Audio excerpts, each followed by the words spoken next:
Hey, Carly. Hi, Mark.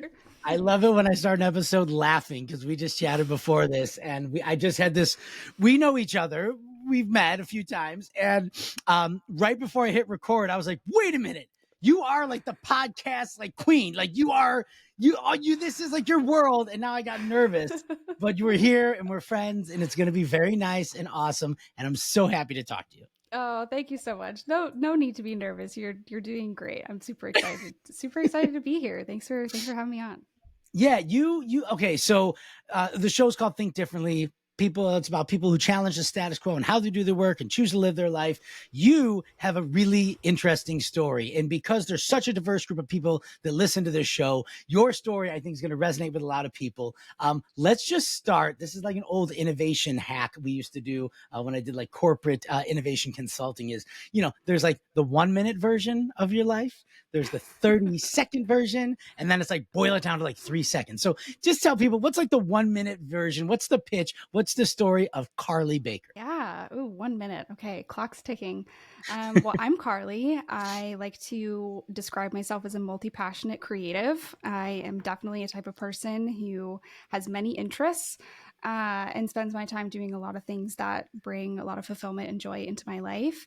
I spent many years, actually, probably most of my life, as a practicing artist. I'm a musician, a composer, an orchestral arranger, kind of interested in a really big combination of things in the classical music world. And I have a little bit of a unique journey because I made a transition from a very creatively driven career to a corporate career, which is not something that we often hear folks talk about. So I spend a lot of time unpacking sort of what that means for me and how I want to show up in my life and what fulfillment feels like and how I'm able to bring sort of those pillars of artistic practice and self expression to work in a creative environment. It's a good pitch.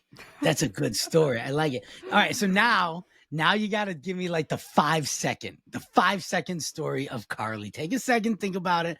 What's like the 5 second version? Narrow it down to like the nitty gritty. What's the 5 second version?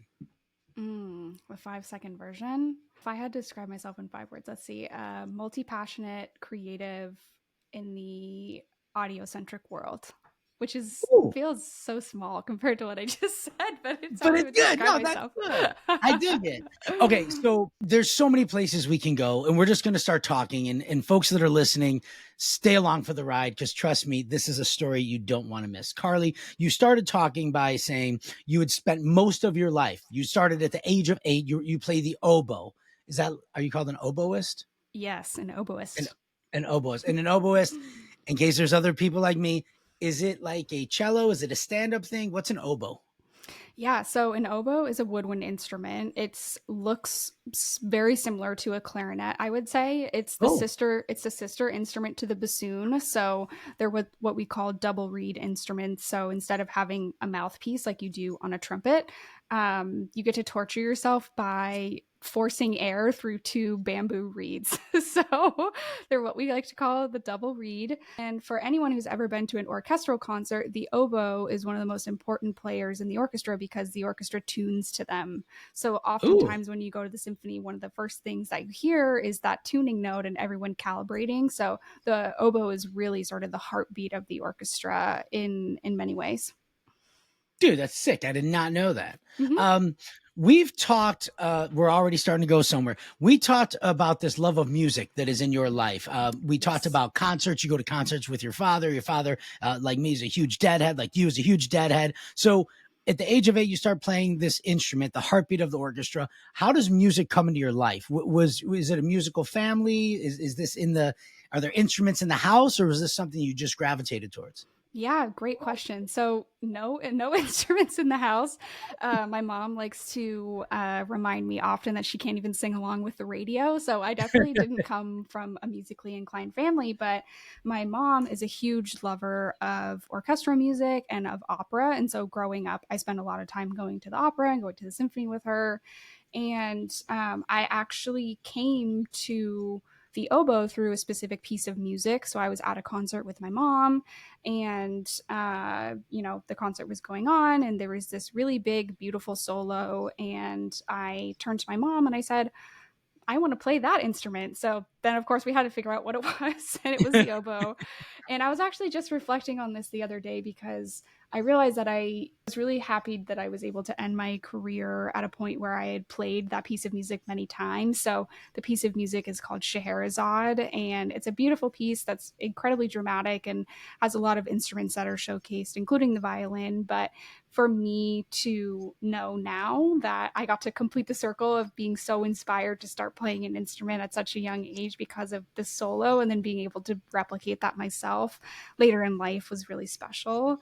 I was always that kid in elementary school. In elementary school, that would be like singing and humming along at my desk, and everyone would always be telling me to be quiet. And so I think I just was kind of a musical kid in general, and was just looking for something, some instrument to kind of pick up. I, of course, went through the torture of having to play the recorder in fourth grade, as many people do. So that was kind of I've my been there. first, yeah, that was like my first, that and elementary school choir were sort of my first couple of things. And then yeah, I found the oboe.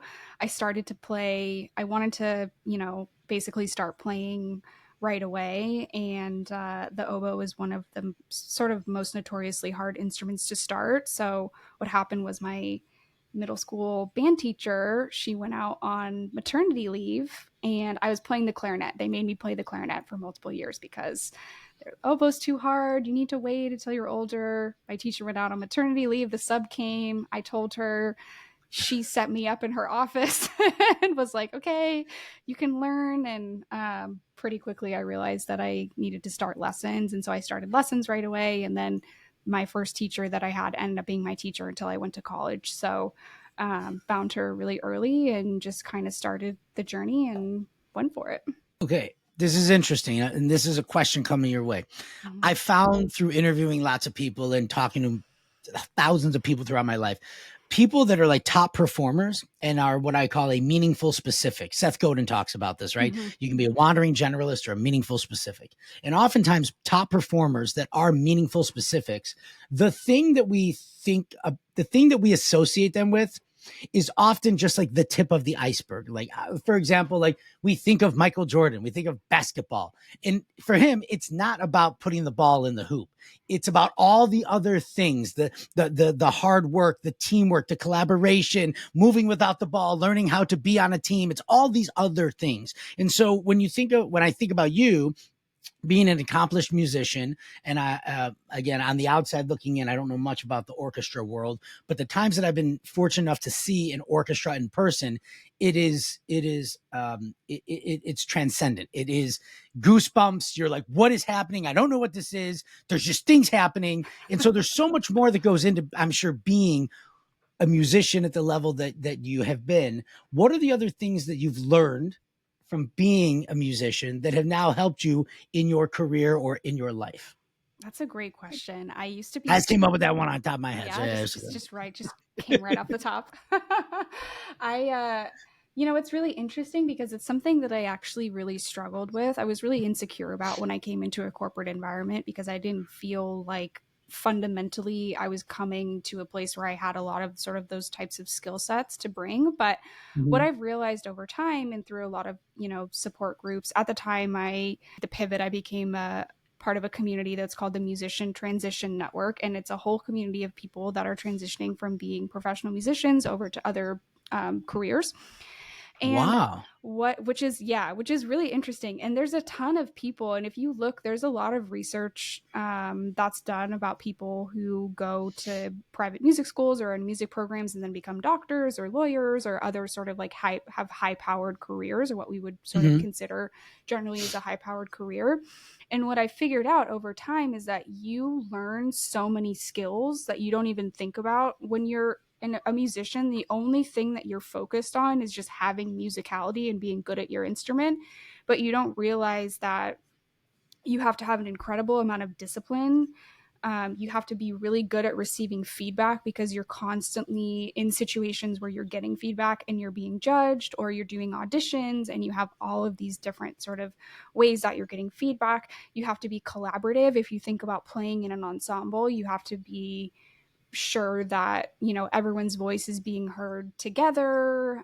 Like there's just so many instances of like soft and hard skills that you just don't think Hmm. about in the moment, but I really think has been one of probably the main reasons why I've been able to be really successful in my career post musician is just because of those pillars of musicianship and stuff that you don't even learn. You're just expected to do, and it's just such a part of the culture.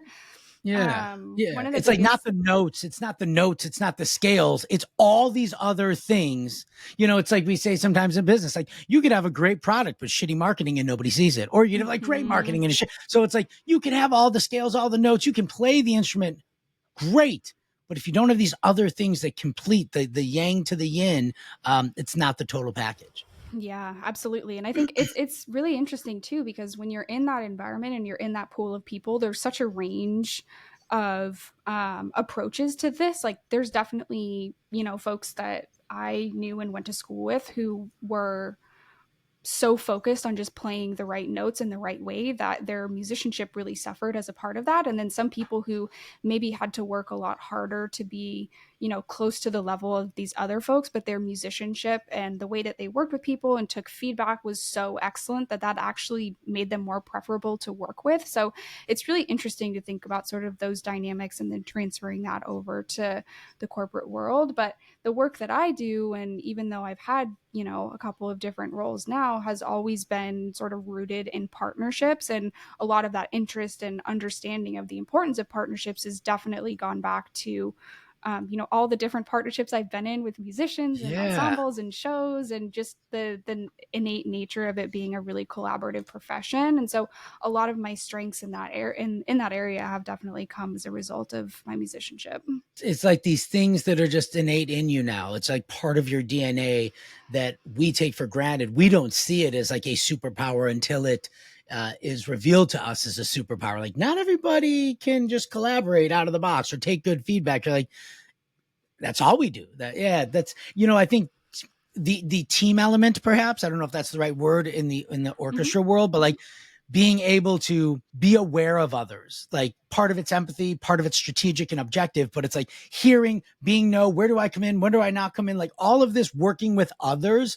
There's people that go their whole life like this, right? Like blinders on, I do my thing, I hand in my TPS report at the end of the week, and that's it, and that's cool. But man, life is pretty awesome when you got a lot of folks around you that you can kind of harmonize, no pun intended, but harmonize life with. Absolutely. Wait, how Absolutely. did you find this support group? That's I mean, this is why I love doing this.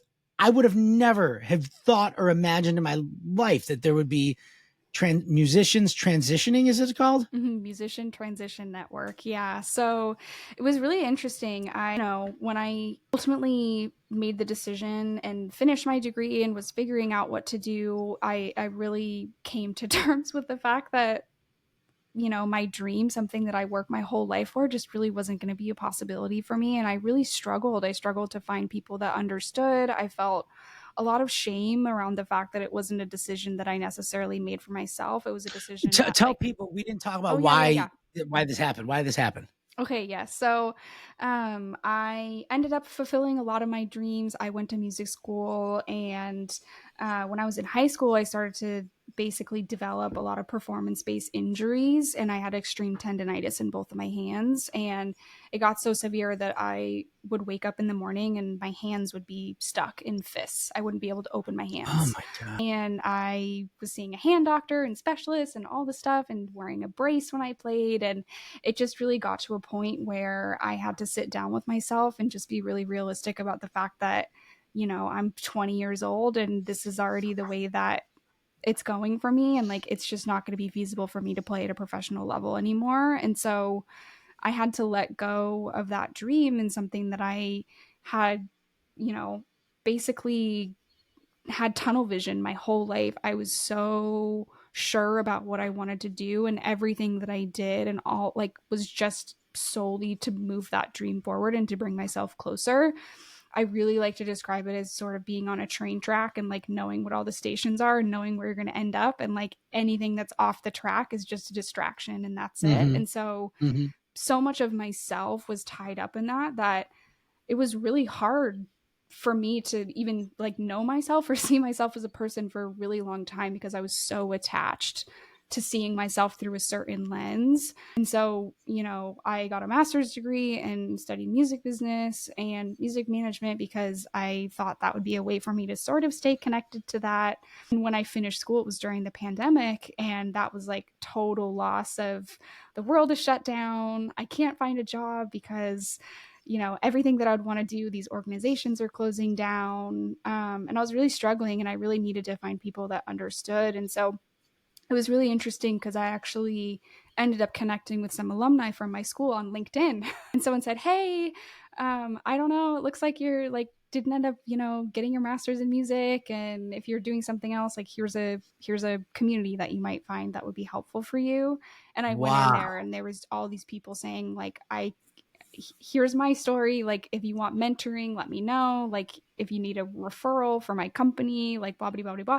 And I actually ended up getting a ton of interviews through that network. And it was just so Wow. wonderful to be around people that really understood what it was like. And what I would stress is that it's still like not an easy journey. Like, I still struggle with the fact that my life is not the way that I really thought it would be for a long time. I think if 12-year-old me found out that I worked a corporate job, she would say that that was crazy and that there's no way that that was my life. And a lot of it has just been reframing like how I see myself and what I view as successful, and really just sort of following where my interests are. It's like the famous Steve Jobs quote, right? Like, we go through life trying to connect the dots moving forward, but we can't. And it's only in life when you look back on life and you say, oh, if I didn't do that, I wouldn't have led to this, which wouldn't have led to this. And there is also, I mean, 100% aligned. This is my first corporate job. I consulted for years, but like in my like deadhead punk rock chip on my shoulder against the man, I'm like, I ain't working for no big company. I ain't working for the man. And I'm like, here I'm like, oh my god, this is amazing. I love it here. Smart people everywhere. Like, it's this. My grandmother used to say, we make plans and God just laughs. Mm. I want to check in for a second Mm-hmm. on the moments that you had. You saw the writing on the wall because you had this injury, you had the tendonitis. You're like, hey, I can't do this. And as we know, physical pain and anguish is one thing, emotional and mental is another bear. And it's in many ways much harder to, if you have a broken leg, they put you in a cast, right?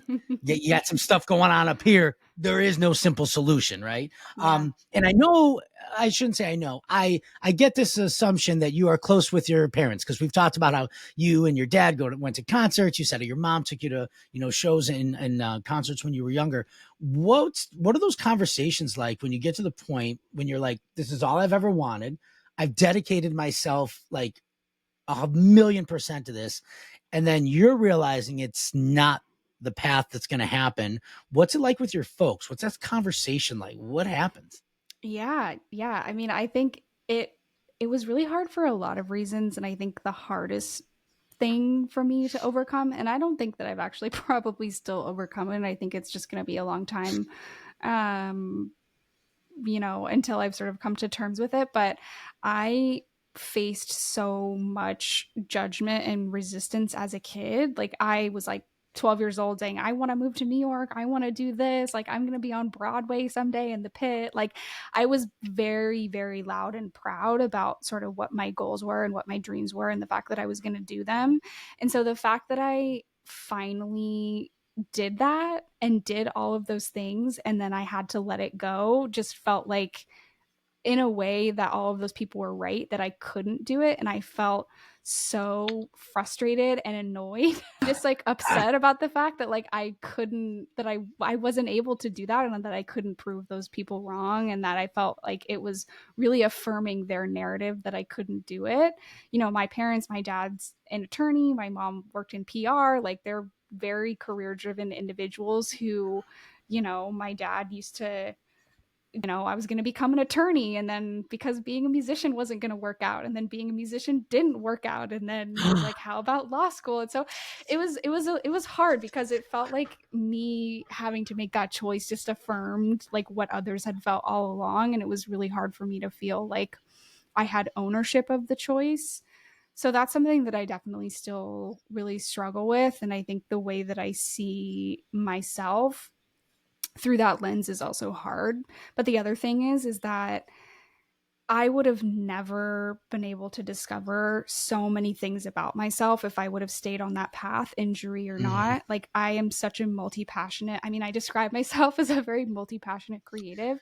And Yeah, I yeah, yeah. just ignored so many things that I've been interested in for so long because I just was so focused. And so I really see myself in a totally different way and really see my whole self in a way that I think just wouldn't have been possible in that environment. And so when I do get frustrated that, this path is harder or it's not what I'd imagined for myself or the life that I had dreamed for myself, I always have to remind myself that it's beautiful to know yourself in a different way and that Yeah. I have an agency to choose where I want to go and what I want to do and how I want to see myself in a way that just I probably would have never been able to if I would have, had the opportunity to stay on that path.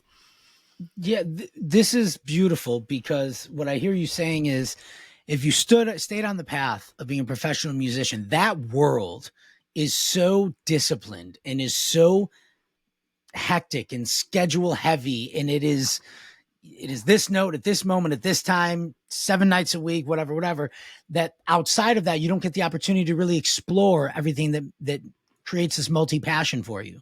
There's a woman on TikTok, the multi-passionate coach. Do you know this lady? It's Yes. like the curly hair. Yeah. Yes. We like totally get served up the same stuff because that's how I am. Mm-hmm. So this is another thing. This is another Seth Godin thing, but this idea of like a life of projects, Mm. right?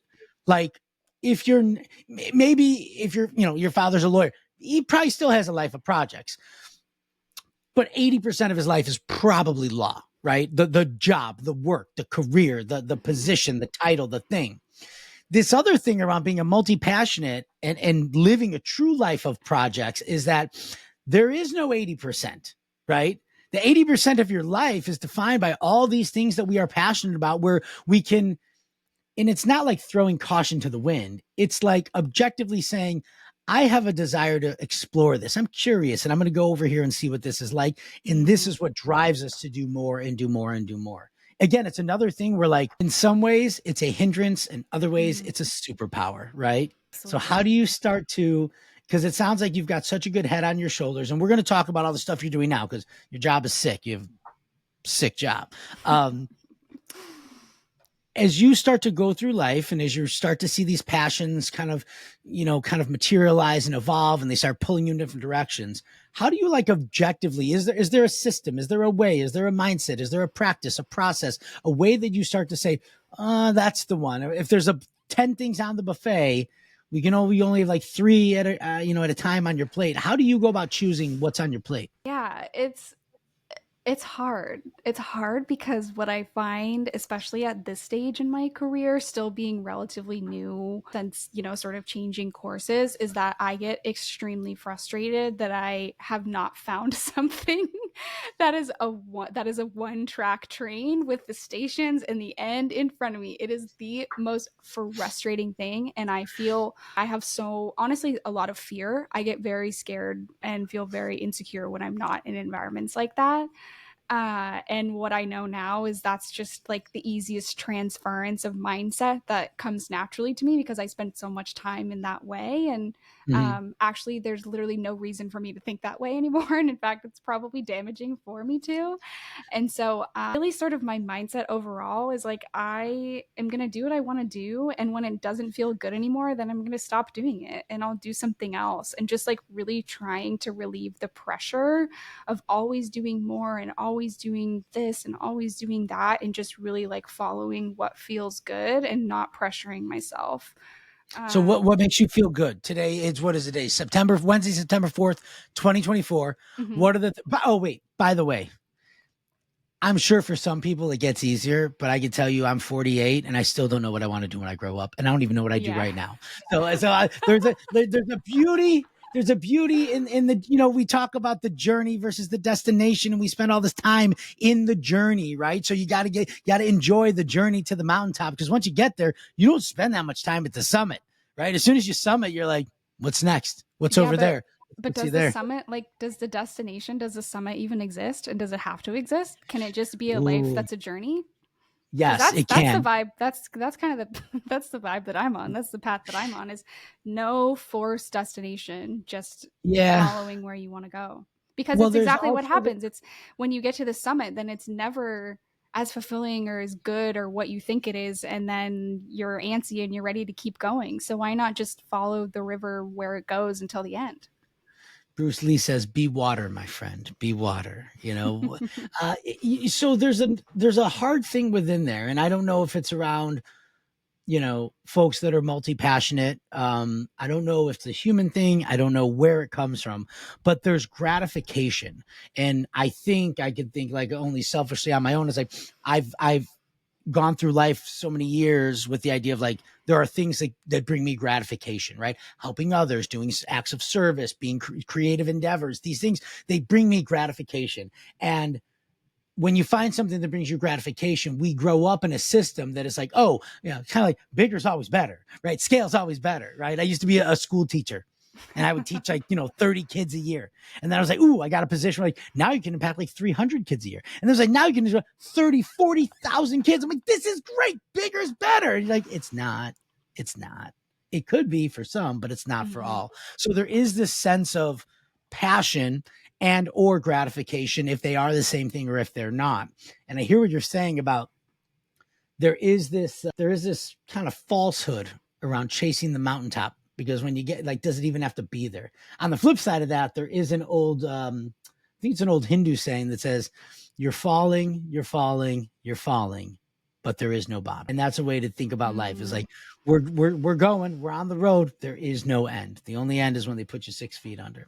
yeah. So anyway, I was asking you, what brings you passion nowadays? Yeah, great question. A lot of things bring me passion. I love to read. I'm a huge reader. Love to play pinball. I play competitive pinball in the New England Pinball League, which is really Oh my God. fun. You are the coolest person. I've interviewed some amazing. You just became the coolest person I've ever interviewed on this podcast. Don't say that. Don't say that. That is sick, dude. I love vintage fashion and like sourcing vintage fashion. Mark will see me in real time rocking all the vintage stuff at Inbound in just a Is couple this of like weeks. vintage, meaning like those like vintage T-shirts that are like '90s vintage? Or are we talking like No, mid-century like or like not 70s. modern? Like, Yeah, I'm a big like 70s, 60s, and 70s gal. So I have a lot of those types of things. So I love to spend a lot of time doing that. Those are kind of my big ones right now. I love to I love draw. that.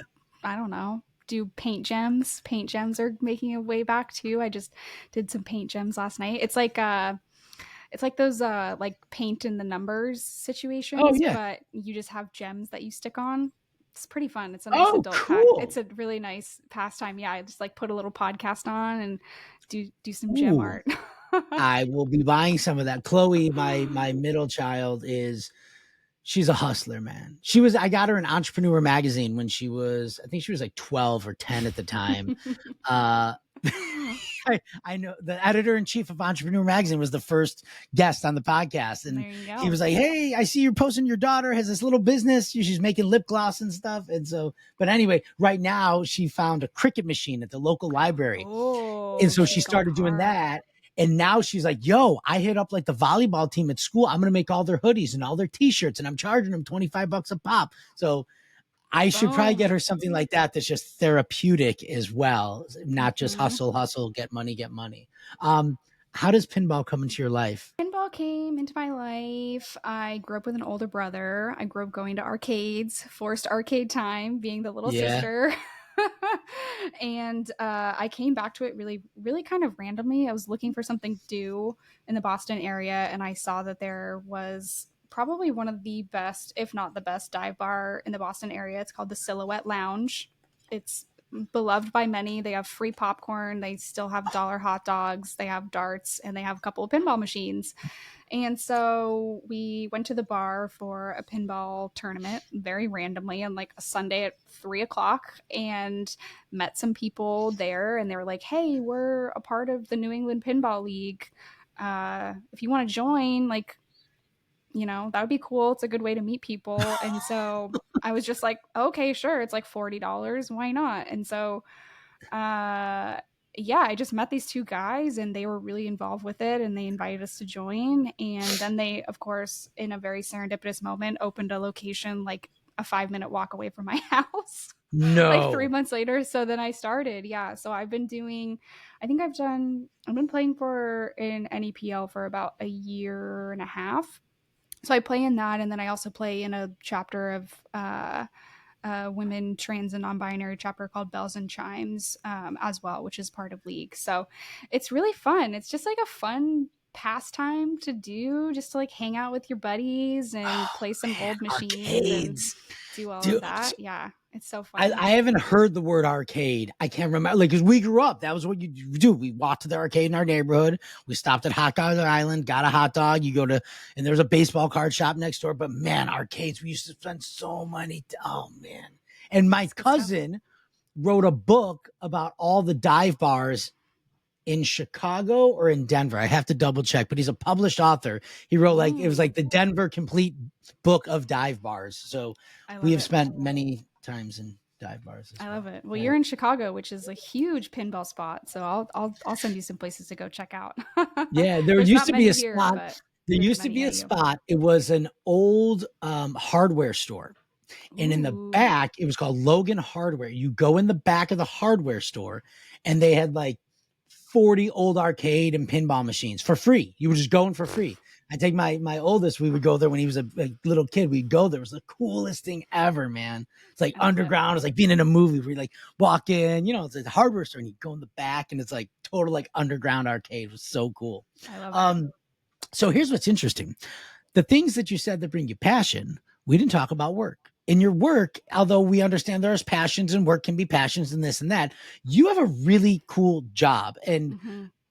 a lot of people spend time talking about how the jobs that, like, kids will have in 20 years don't even exist. There's industries that will be here in 5 years that don't even exist right now.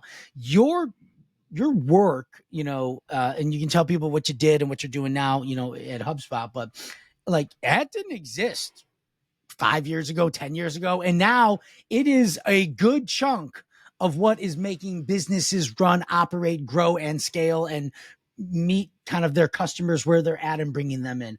Tell folks like the work that you actually do, because I'm really fascinated by it. Yeah. So I just want to respond to what you said first because it is really interesting that you called it out. I am super passionate about my work and super passionate about my job. I love podcasts. I have been a really big podcast listener for probably close to 10 years now. I, of course, took like the true crime entry ramp like every other person in America. Uh, but I still love true crime content to this day. But yeah, one of the biggest, I think, superpowers and challenges about the creative to corporate journey is that I cannot work a job that I am not passionate about. It is impossible. I just cannot.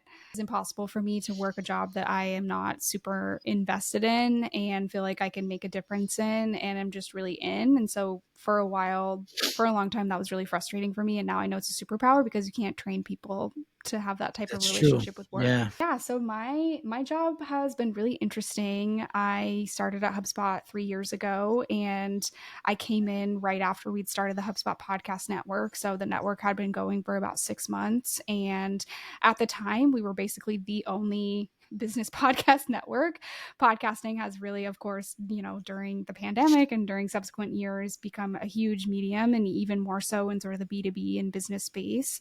And when I first started, it was, primarily doing partnerships work. So I was working with all of the shows in our network, doing one on one growth consulting. I was also building our community and running programming and events and working with vendors and doing all sorts of things. So I did a lot of things. And then I kind of moved over and wanted to be on the other side of the house. So I managed internally our community and our clients. And then I sort of took the flip side of that and did more of a business development role. So I was basically going out and finding podcasters who had content that wanted to be a part of the network and establishing relationships and doing all of those things with them and really being able to sort of steer the editorial and representation direction of the network as a whole. When I first started in 2021, we had 7 shows. And I think when I just looked at the website recently, we now have 35. So we've grown Wow. massively during this time, which has been really exciting. And what I do now is audience development, which audience development is a new term. Again, not something that existed even when I started three Not even, years yeah, ago. didn't even close. Yeah. Yeah, and so the best way to describe audience development is, a lot of my work is centering on basically charting the course for who we want to speak to through our content, who we want to have it be relevant for, and designing ways for them to have touch points and become, help us develop our audiences.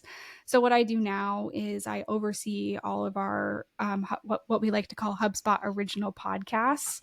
So when you think of My First Million, Marketing Against the Grain, Another Bite, The Hustle Daily Show, The Next Wave, I have a portfolio of all 6 of our original podcasts under me, and I do owned media, earned media, and paid media strategy and implementation for our portfolio. So I spend a lot of time working internally with our editorial and production teams. I work with our talent. I work with our channel owners and tons of stakeholders. And then I also am in a really cool place because I do a lot of earned media. So that means I get to work with NPR. I get to work with a lot of out of network shows. I get to work directly with creators to do sort of mutual campaigns and swaps and all sorts of things. So my job is really fun. I get to work with a ton of people. We produce awesome original content that ultimately helps grow HubSpot as a business and really gives us a personality through that branded content that we just aren't able to do across other channels. That's a sick job.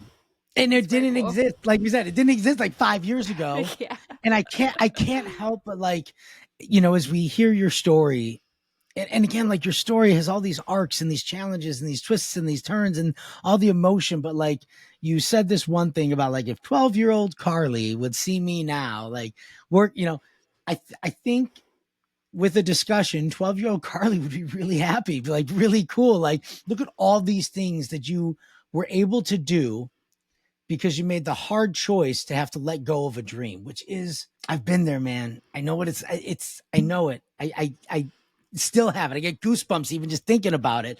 Yeah. There's something to be said for, quitting's not always a bad thing, right? Or, changing direction. It's not a bad thing. In some ways, it's really liberating. There's this old technique around action and inaction, right? Mm. Which is when we are considering taking an action, we are fearful of taking the action because all of what we perceive to be the negative things that like could happen.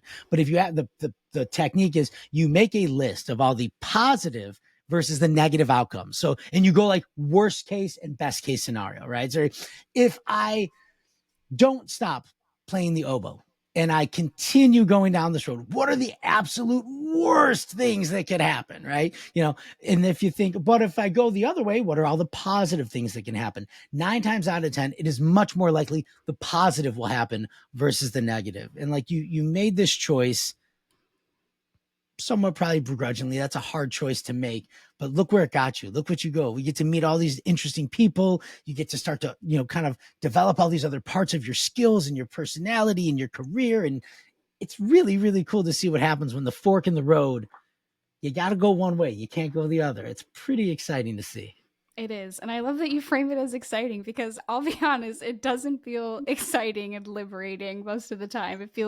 It's still hard. And that's one of the things that I always tell people too. And I have lots of friends who went on to do their masters and maybe they're having difficulty getting a job in music or they're looking for other options. And, it's something that gets easier over time, but is still something that I actively am working on. And the more that I work on it, the more I feel just agency over my life, which is a really beautiful thing. What I look back at now is that I realize that I just deprive myself of so many things and it makes me sad knowing that I could have done so many other things, but it's beautiful that I get to do them now. And so there's constantly sort of a positive and negative conversation that I'm having in my own brain. And Yes. one of the biggest things I think that's hardest too is we talked about this a little bit before we started recording, but when you're in a creative career that's so centered around your ability and who you are as a person and everything that you're doing is on really sort of on your own behalf, it's super hard. It can be super hard to work a corporate job where you feel like you don't maybe necessarily have ownership of your work or you're building on the behalf of a company or everything that you're doing, you're not directly thinking about it as benefiting yourself. And that's been my experience many places and hasn't necessarily been my experience at HubSpot, but it's still something that's always in the back of your mind. And so that's when I started to struggle with that. That's when I really realized that, hey, like work isn't the center of my life and I want to do other things that are Yeah. going to make me feel that way and are going to make me feel fulfilled, that isn't just and making me sort of still feel like I'm building for myself. And so that's something that's really important too, is feeling like I'm always prioritizing doing things for me Oh, so outside of my good. job. That is the hardest. It is such a hard lesson. I learned it the hard way. Like I learned it really the hard way. I always put so much emphasis on being the best, when I got married, the best husband, the best when I became a father, the best father. Like this was, and then I was an educator at the time. Like those are this, and I had nothing for me. I stopped socializing. This was all my time went into one of those three buckets. And now what I tell people is you have to be good to yourself. You have to take time for you as yourself and all your passions and hobbies and interests. You also have to take time for you as a professional and you as a partner, as a husband, as a spouse, whatever. Like you have to take times and give love and attention to all the roles that we play, because not one of them is any more important than the other, right? It's like a jigsaw puzzle versus like just being like a basketball. We're not just one thing. We got lots of little pieces and we got to make them fit together really nice. There's another thing you said about looking back, the challenge that you had looking back, and like this thing came to mind that somebody told me once, which was there are times in life when we will perceive ourselves to be a victim. Like, oh, I Mm, got screwed by this thing, whatever it was. It could be a former partner. It could be work thing. It could be money. It could be health. Oh, I got screwed. But in time, when you start to distance yourself from the acuteness of when this thing happened, you start to realize like there's actually things I could have done potentially to have prevent this thing that happened that made me think I was the victim. And so mm, time and space gives us a really different perspective on all of these things to say, and I think you've got such a good head on your shoulders when you talk about having agency over these things, having ownership over these things, being able to be in control of the emotions and thoughts and feelings that are coming in, noticing them, processing them, and saying, cool, I can let that ruin me, or I can let it, kind of empower me, and I can take control over that thing. mm, I hope they're teaching kids this in school now, because we didn't know it. I didn't know it when I was a kid. I grew up in the generation my grandma would say, "Oh, you're angry? Go bang your head against the wall," and literally would make me go bang my head against the wall. Now I'm telling my kids, "Let's sit. We're going to be mindful. We're going to do a little meditation," and like it's magic. It really is yeah. magic. So I think as we start to think more about, it's golden circle stuff, right? It's Mm, not just what we do, and it's not even just how we do it. It's why we do it. It is the thing that lights us on fire. And it sounds like you as a multi-passionate person that is excelling above and beyond and exceeding everybody's expectations in what you do. You're kind of living proof that we can kind of chart this journey and kind of maybe not reach for the summit, but just really make a life out of the journey. And it is beautiful to witness it, to see it, to share it. oh, well, thank you so much. That means so much to me for you to say that. And again, it's a beautiful thing. It's very hard. There's not a day that goes by that it's not hard. But at the end of Yeah. the day, it's all in service for myself. And that's all I want. That's all I want for myself, is just to sit and know and just be myself in a way that I think a lot of people don't have the opportunity to be, just to be so self-aware and just so comfortable with oneself and with one's mind. And it just takes a lot of work, and I'm not done, but I'm on the journey. As long as I'm above ground, and I think you're the same way. As long as I'm above ground, we're going to keep going. We're going to keep thinking. We're going to keep doing it. So, thank you so much for taking the time. We talked about this for a minute. We rescheduled, but we did it. I would just say too, for folks that hear this and want more, go find Carly Baker. You'll find her link in all the show notes and stuff. Find her on LinkedIn. Is that the best place to find you, on LinkedIn, to connect with you? Yeah, you can Got connect it. with me on LinkedIn. Always happy to chat with anyone about anything that we talked about. And definitely, this is a great starting off point for me to start sharing this journey. I tell so many people it's such a big part of who I am and how I see myself and my approach to the work. And yeah, this is going to be a good way for me to start being a little more outward with that. And so thank you, Mark, for the opportunity to start on that new part of my journey too. Man, I got you. I got you. Thank you so much. Everybody go check out Carly Baker on LinkedIn. Again, just nothing but gratitude. I'll also see you in 2 weeks in Boston. I will see you very soon. Thanks for having me. Of course. Take care.